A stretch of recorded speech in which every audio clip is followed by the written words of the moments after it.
Hey, Paula Patio here. Hope everybody's having a wonderful day, or night, or whatever. Anyway, well, today I want to discuss with you, last night I did that little photo shoot of that secular birthday party. It was fun. If that's what you call fun. I suppose. No, I don't know. I'm much happier at home.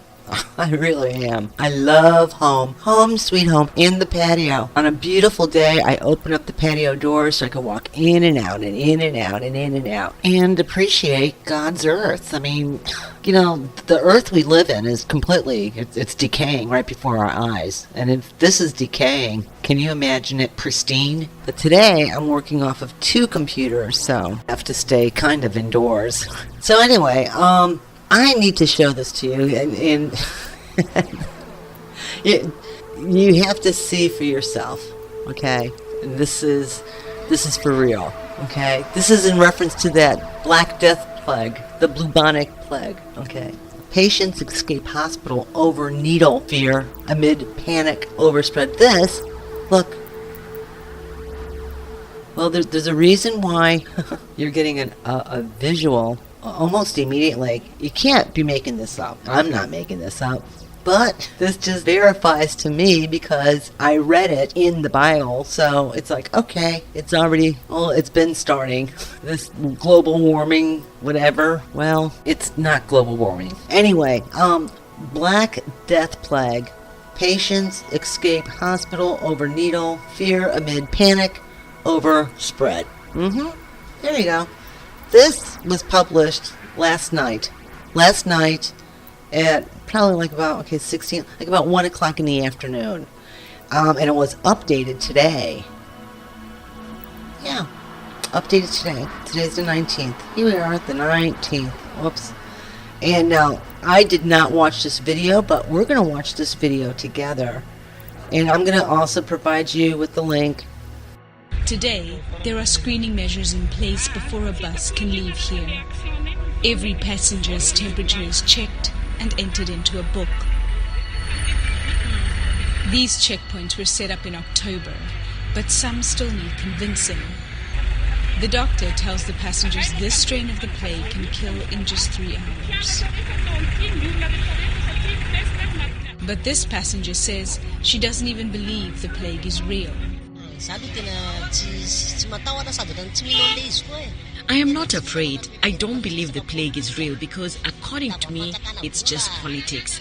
The government is looking for more money. If it is really here, it would be carried in the air and it would kill everyone. This time, it is airborne. The plague has already killed more than 100 people. How's that? How is that? Scary, huh? It's amazing. Could kill. Doctor warns airborne Madagascar plague can kill in 3 hours. In 3 hours. That's it. Sneezing, coughing. When we speak, sometimes we spit. It's true.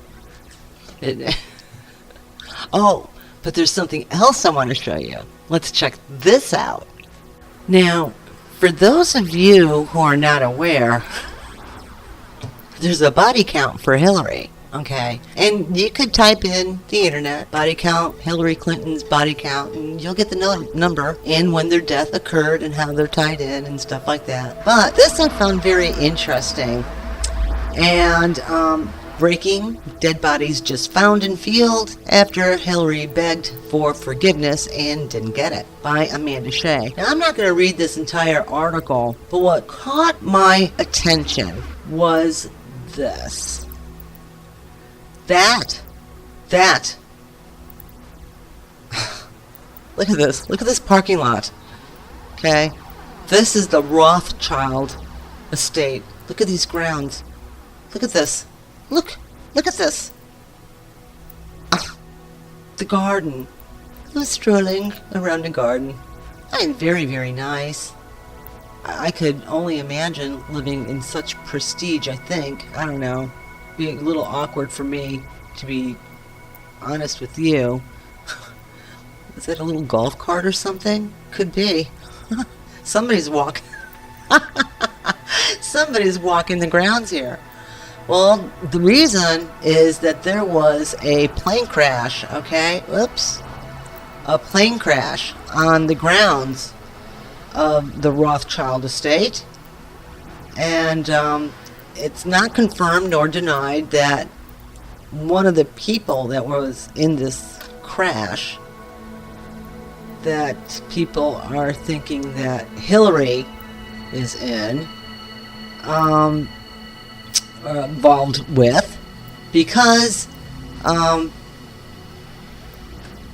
Hillary begged for forgiveness and didn't get it, and now someone whom she owed penance is suspected of being caught in her wrath, the Hillary wrath. Oh boy. Well, anyways, the point of this is that this is all political thing. But here's what caught my attention. Here we go. I want to show you something. Lord Rothschild also boasted that the New World Order, which his family heads, would be in place by 2018. Oh Lord, come back real soon. I don't want to be a part of this New World Order stuff. I will not take the mark of the beast. That means I'll have to exit stage left. Which is fine with me. I'll get into the Apollo-mobile and off I go. So, what do you think of that? Oh, and check this out, just in case you didn't see the other video. Let me find it. Now, I'm going to provide you with a link to what I'm going to share with you. But here's another thing that caught my attention. There's links to New World Order and would be in place by 2018. Those are two different links. So just for kicks, I kicked on, that's something that I'm checking out. Exposed New World Order secret societies that run the world. Now, I've known about this for light years. Okay, so this is not anything new to me. But I was curious to see if they would mention the people that are behind this New World Order, and it's too lengthy for me to get into. There's other people, I'll do research on it, that are really good at explaining New World Order, and I'll try to find some links for you. The secret societies. Oh, here we go. The Illuminati, the Knights Templar, the Freemasons, and of course there's others. And exposes the perverted rituals they perform, revealing their true history and agenda. Another thing that and this is getting a little sidetracked, look up the Black Pope. The Black Pope. This is a real person. Skull and Bones, I think the Bush, one of the Bushes, or all the Bushes, the Bilderberg group. Here we go. The Freemasons, Knights Templar, they're right, the Cadaver Society. You know, it's like, this will be a real eye-opener. This is for real. These are out there. Okay, you'll see how this word right here, I mean, just look at, what is it? I think it's a dollar bill. And what do you see there on the back of the dollar bill? A lot of people think it's God, but no, that's the all-seeing eye. And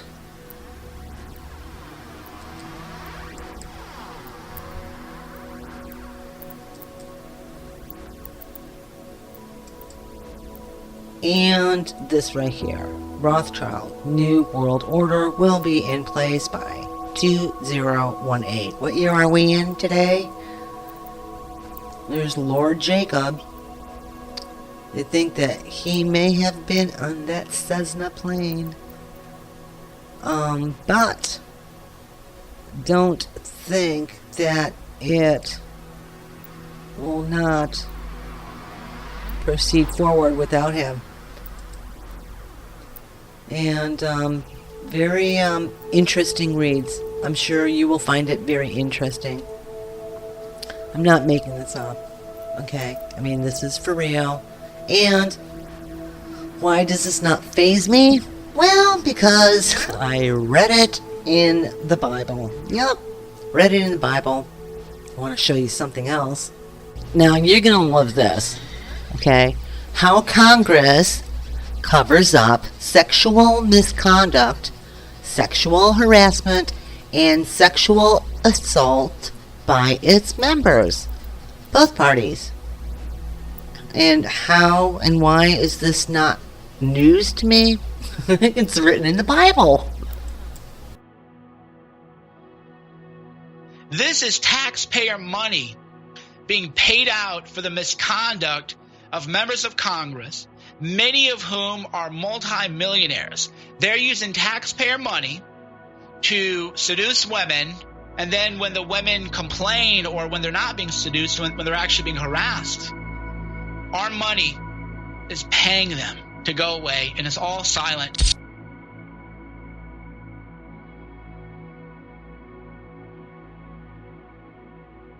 Here to talk about, and we'll call this segment, how Congress covers up sexual misconduct, sexual harassment, and sexual assault by its members.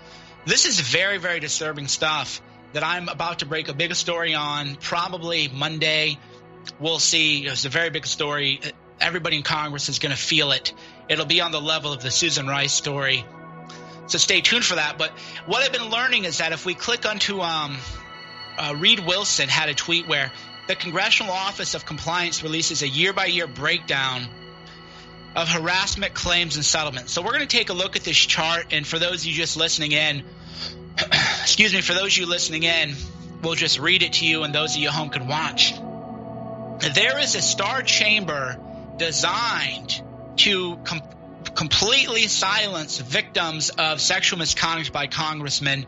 So it's called the Congressional Office of Compliance. Now, under federal law, any complaint a staffer makes against a congressman or congresswoman, it has to be kept confidential. It goes to this very quiet little star chamber where you don't have any due process of law. Government attorneys bully you, berate you. They do anything they can to keep quiet. And then if they settle the lawsuit with you, under federal law, it would be a violation of federal law for you to go public with this. So what are they hiding? Well, we're about to reveal a lot of this, because when I found this chart where they talked about the number of settlements every year, there was one year, I believe, there was something like $4 million in settlements. I can see if I can pull the chart up real quick, because the numbers are startling. In 2007, 25 sexual misconduct cases were settled, $4 million. In 2002, 10 were settled for $3.9 million. And then in other years, you have $400,000, $800,000, $806,000. Big numbers. Now, we, the taxpayers, are paying this. This should be a way bigger story. As bad as Al Franken's video was, maybe some people could say, well, it was a joke. Do I agree with that? Look, I've said a few things trolling that I shouldn't have said. I'm not going to cast a lot of stones. But this is not a joke. This is taxpayer money being paid out for the misconduct of members of Congress, many of whom are multimillionaires. They're using taxpayer money to seduce women, and then when the women complain or when they're not being seduced, when they're actually being harassed, our money is paying them to go away, and it's all silent. So we have to get this out there. So what I've done is, and it's my pen tweet right now, I'm offering a cash reward for a list of these settlements. So I have said that I will give $10,000. I would give $10,000 cash, Bitcoin, check, whatever people want to do. I want to know about these settlements. The fake news media, by the way, has always known about this Office of Compliance and these secret star chambers. But most of these people who are engaging misconduct, as we now learning, are Democrats. So the media, rather than doing their job and finding out who is doing this, they're covering up for Democrats yet again. But they can't cover up for Democrats anymore because now they want to come after Roy Moore. Now suddenly they care. Oh, Roy Moore, they got to go after Roy Moore. Well, where were they when Anthony Weiner was sexting underage girls, which, by the way, was caught on camera? Anthony Weiner is going to prison because he was caught on camera seducing a 15-year-old. The media reported that he was, in a lot of trouble, but they didn't report that he was married to Uma. He had access to classified emails, classified information. This man, this sexual predator, was almost in the White House. He was a great friend of Chuck Schumer. You notice that the media never called Democrats and said, hey, Chuck Schumer, do you disavow Anthony Weiner? They said, oh, well, we'll report on the charges against them, but we're not going to hold Democrats accountable. You can't hold. Here's how the media plays it. Mike, you can't expect us to blame every Democrat for something another Democrat does, even when he was part of the Clintons' inner circle, even when Bill Clinton officiated Weiner's and Uma's wedding. Mike, you can't do that. That's an unfair standard to do. So we're not going to do it. But then suddenly, when Roy Moore's accused, in some cases, of merely going on a date for ice cream with an 18-year-old, that's an accusation. If you're a Republican, going on a date and eating an ice cream cone with an 18-year-old, that constitutes an accusation, right? But if you're 15 years old and you're, sexually assaulting young girls, 15-year-olds, and it's on camera, well, that isn't the fault of Democrats. Well, with Roy Moore, within 44 minutes, our media had called every Republican in the Senate and demanded a statement and asked them to disavow Roy Moore, who, by the way, is not in the Senate. Let's be quite clear about this. Roy Moore is not in the Senate. So isn't it interesting how when it's a Republican accused of something, even if it's just merely going and having an ice cream cone with an 18-year-old, the media's all over it. They're calling every Republican. You better do something about it. You better say something about it. But when it's a Democrat caught on camera doing something bad, the media goes, oh, come on, guys, you're being unreasonable. You can't expect every Democrat to take personal responsibility for what one bad apple did, right? It's always a bad apple. Oh, it's just a bad apple, even though over and over it's been shown that Democrats are actually the real rapists. Democrats are the real rapists.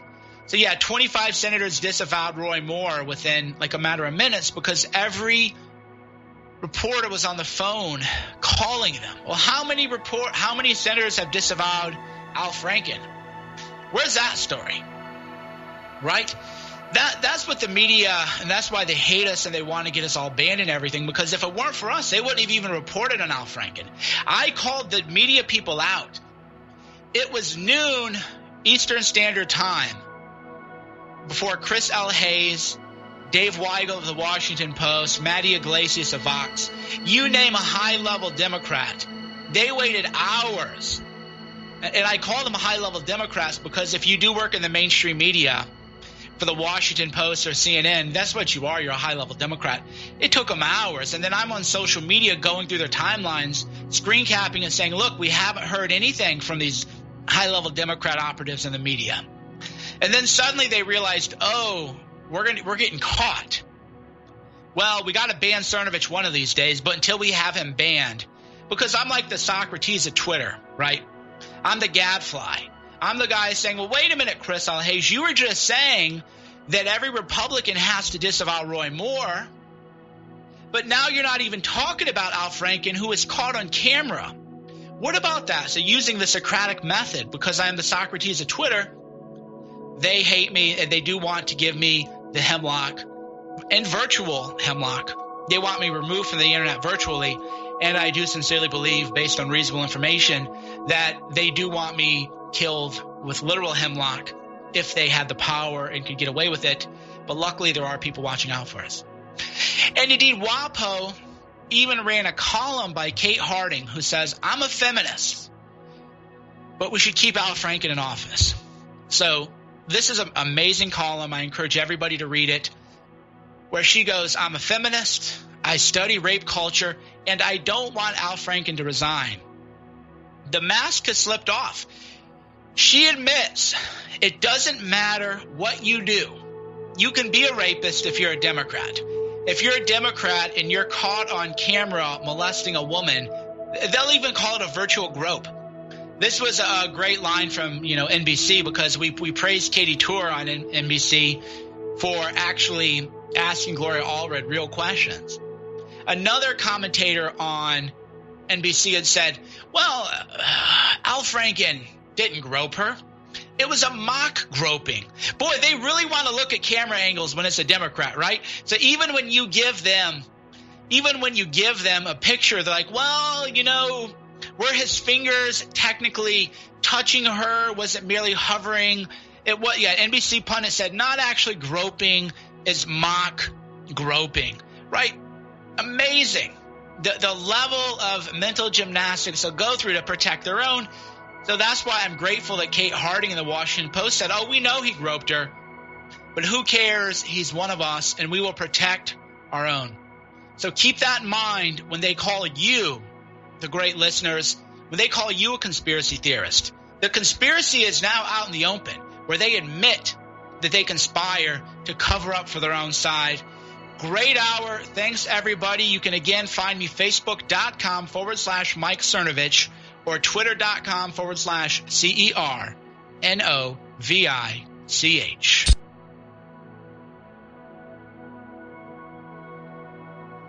Of course, what did the feminists do in Cologne the day after the event? The day after, 1,000 predominantly Moroccan Muslim migrants molested 2,000 women. What did the feminists do? Did they protest against the migrants for importing their rape culture? No. They went down to the local migrant centre and gave the migrants flowers. I'm going to go to a video now, which just went up on Infowars.com about an hour ago, which I put out, about this transgender individual who's also claiming that he's transracial. This is a white guy. This is a chubby, pasty white guy, born a man. He's not even making the effort to look like a woman, although he claims he's transgender. He also claims that he's transracial, that he's Filipino. He's made decidedly less effort to be transracial compared to Rachel Dolezal, who, of course, the mainstream media came out and elements of it celebrated her. Melissa Harris Perry, as you'll see in this clip, got up on MSNBC and said, yeah, I think it is possible for people to just become black, even if they were born white with ginger hair, just, because they feel black. They actually signed on to some of that insanity. And this is taking it to a new level.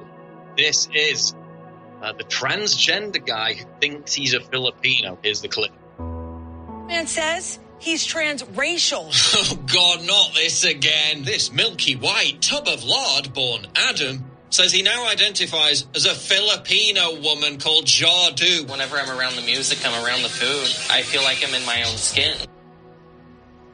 Yeah, you're about as Filipino as Rachel Dolezal is African American. Are you African American? And who was born white, but believes that he is Filipino. There are just so many questions here. You're the news. Why are you treating this as a real news story? What's wrong with you? So many questions here. But wait, it gets worse. They talked to a psychologist who, instead of having a normal reaction, laughing uncontrollably for minutes on end, actually legitimized this moron's feverish delusion. Are they hurting you Are they hurting anyone else? Are they hurting themselves? And are they just trying to be who they feel they are inside? They're going to be happier. Okay, so I've decided that I'm a black single mother with 8 children. Can I take advantage of affirmative action? Can I get welfare? I mean, this is who I feel I am on the inside, and I'm not hurting anyone, so who are you to tell me I can't be happy? But it's like at least Rachel Dolezal made the effort. She blacked up and put her hair in cornrows. What's this guy done? Dyed his hair pink and bought a tuk-tuk. He hasn't even made the effort to look like a woman, never mind Filipino. At least the girl who claims she's a cat born in a human body commits to it. I'd watch the History Channel sometimes for hours. Oh, but he's watched the History Channel, okay? I've watched some kids' television, and now I identify as Barney the Purple Dinosaur.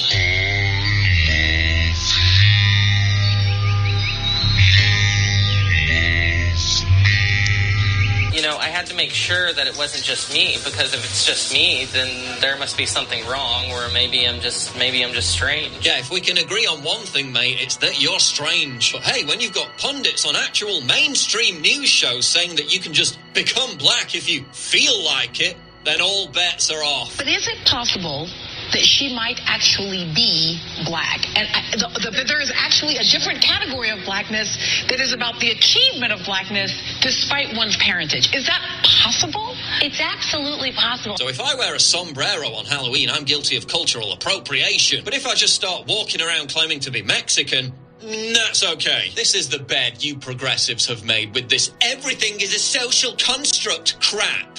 So it's time to lie in it. If you're going to claim that men can have babies, that gender is fluid, and a person's gender identity may change over their lifetime, that infants shouldn't be assigned a sex at birth, if you're going to claim that biological science no longer matters and that we're all on a spectrum, then you can't argue against this freak's claim that she's a reptile. You can't argue against this weirdo's claim that he's a 6-year-old girl. I have a mommy and daddy, adopted mommy and daddy, who are totally comfortable with me being a little girl. You can't argue against this idiot's claim that he's Filipino. Embrace it, because you're responsible for all this insanity.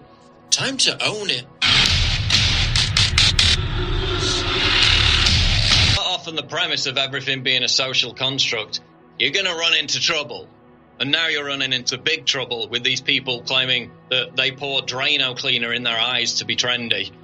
And that's just what they identify as. Don't you dare call it a mental illness. If that's what makes them happy, don't be a bigot. Okay? You own that narrative now. Well done. CNN reports Barbie's first hijab. Meet the new Ibaj Muhammad doll. Mattel, which makes Barbie, announced Monday that the latest doll in its Shiro collection will be modeled after Olympic fencer Ibaj Muhammad. In 2016, Muhammad became the first American to compete in the games while wearing a hijab. She said, "I'm proud to know that little girls everywhere can now play with a Barbie who chooses to wear hijab. This is a childhood dream come true." The news was announced at Glamour's Women of the Year Summit. The doll will go on sale in 2018. Barbie has been working hard to make sure its collection of dolls are more diverse in an effort to broaden the brand's appeal. Now, where did this hijab Barbie idea originate from? Did it originate from this Olympic athlete? No, it originated from feminists, because we reported on it before that. They were pressuring Mattel into creating a hijab Barbie because, again, they were basically fearful of Trump's election and thought that it would herald a new Islamophobic purge in America. Of course, nothing like that has happened. But again, this came from feminists. Didn't come from Muslim groups. It came from predominantly white, feminist, leftist groups who have sided with Islam, despite the fact that Islam is the most misogynistic, sexist belief system on the planet. And by the way, that's what Arab feminist groups 100 years ago thought, because it was the Egyptian Feminist Union, one of the first feminist groups in existence in that part of the world, that discarded their hijabs as a form of protest. So the very first Muslim Arab feminist group in the Middle East discarded their hijabs. Let that sink in. 100 years ago, they knew it was a symbol of oppression. 100 years later, CNN and all the rest of these dominant cultural institutions are presenting it as a symbol of feminism. Coming as it does from the same part of the world that literally gave birth to something called the rape game, which of course we saw in Egypt with Laura Logan, and which of course we've seen imported into the West on the wave of Islamic immigration, which has brought with it skyrocketing sexual assault figures and the mass molestation of women in major cities like Cologne. Of course, what did the feminists do in Cologne the day after the event, the day after 1,000 predominantly Moroccan Muslim migrants molested 2,000 women? What did the feminists do? Did they protest against the migrants for importing their rape culture? No. They went down to the local migrant centre and gave the migrants flowers. That's how the feminists responded to the mass molestation of women. Oh, and by the way, you know what Muslim Syrian women do in areas of Syria that have been liberated from ISIS? What's the first thing they do? They discard their hijab because ISIS enforces stringent rules on Islamic headwear. They make everybody wear a burqa at least, if not the full face covering. They discard the veils when they're liberated from ISIS. But CNN, feminists, all these dominant cultural institutions want you to believe it's trendy. All right, don't listen to me. Listen to Azra Q. Nomani, the founder of the Muslim Reform Movement. She wrote that the hijab is, quote, a symbol of a dangerous purity culture obsessed with honor and virginity that has divided Muslim communities in our own civil war. Again, this is not me saying this. This is the head of the Muslim Reform Movement. Since the Saudi and Iranian regimes promulgated puritanical interpretations of Sunni and Shia Islam after the 1970s Saudi oil boom and the 79 Iranian Revolution. And she lists numerous examples where this purity culture has resulted in the deaths of young women and girls. We'll get back on the other side to talk about it. This is the Alex Jones Show Live, breaking news info. Drag queens, transgender people, and it's just going to be something that they know, this fetish lifestyle. Oh my gosh! Yes, he's looking at an image of. I'm sorry, folks. The radio audience. Queens wearing a mesh shirt with just only black tape X's on the nipples. That person was doing like a strip dance, like a strip tease in front of.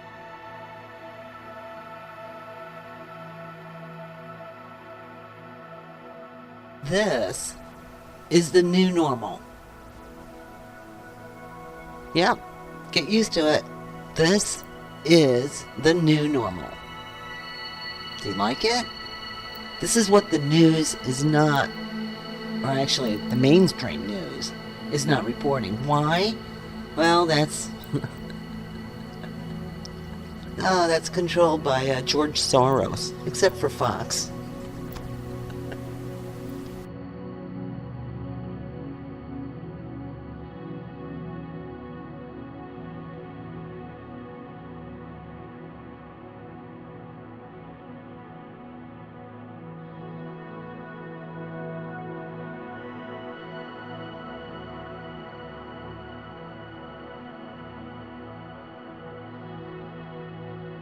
Okay, I think that's enough for now.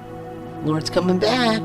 Until then, have a great day. Oh, and I almost forgot. Today's music was chosen by God, and it's by Ben Sound. bensound.com.